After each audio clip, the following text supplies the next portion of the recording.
इतनी पढ़ाई के बाद आपको क्या लगता है कि दुनिया के सबसे बड़े डिप्लोमेट कौन थे? मैं कहूंगा सबसे बड़े डिप्लोमेट एक श्री कृष्ण थे, एक हनुमान जी थे।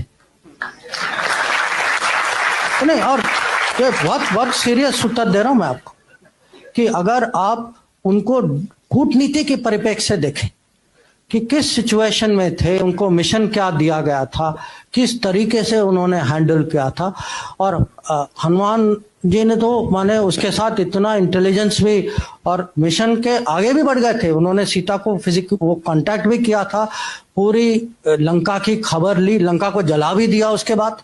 माने कैसे डिप्लोमेट निकले, माने ऑल पर्पस मल्टीपर्पस डिप्लोमेट निकले। 10 बड़े स्ट्रेटेजिक कॉन्सेप्ट जो इंटरनेशनल रिलेशन मैं हर कॉन्सेप्ट का आपको एक महाभारत में इक्विवेलेंट दे सकता हूं कि अगर आप कहें अरे आज मल्टीपोलर वर्ल्ड है, उस समय भी अगर कुरुक्षेत्र के मैदान में क्या हो रहा था, वो मल्टीपोलर भारत था जिसमें अलग अलग राज्य थे। सबको कहा गया कि आप उनके साथ हैं, मेरे साथ हैं, एक दो नॉन अलाइन निकले बीच, जैसे बलराम थे या रुक्मा थे। या अब हम कहते हैं कि ग्लोबलाइज दुनिया है, इंटरडिपेंडेंस है, हम सब पे ये बाधाएं हैं, कंस्ट्रेंट। अर्जुन की दुविधा क्या थी? कंस्ट्रेंट ही थी कि वो इंटरडिपेंडेंट थे, इमोशनली इंटरडिपेंडेंट थे कि मैं अपने रिश्तेदारों के खिलाफ मैं कैसे लड़ाई करूं। पर वो भी वो फिजिकल मटेरियल इंटरडिपेंडेंस नहीं था, पर इमोशनल इंटरडिपेंडेंस था। या हम कभी कभी हम कहते हैं अरे पाकिस्तान ने ये किया वो किया, चलो हम स्ट्रेटेजिक पेशेंस दिखाते।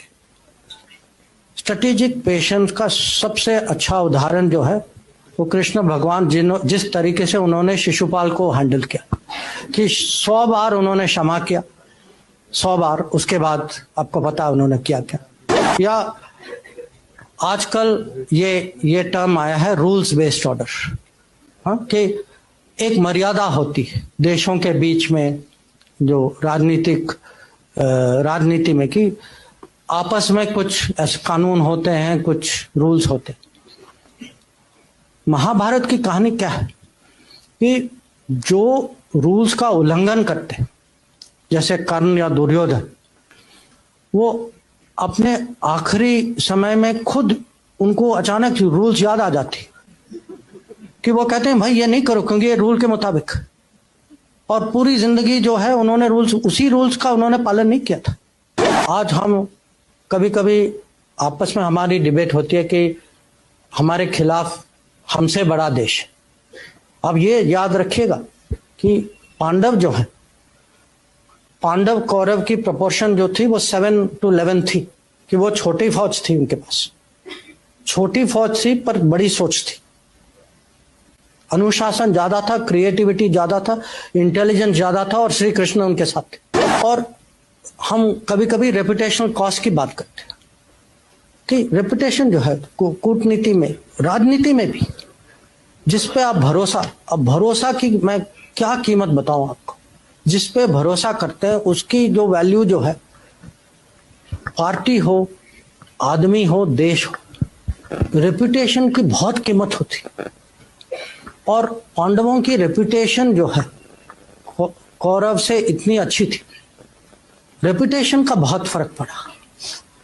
और कभी कभी ये भी है कि जो बड़े गोल, जो लार्जर गुड के लिए कभी लोगों को माने टैक्टिकल एडजस्टमेंट करना पड़ता है।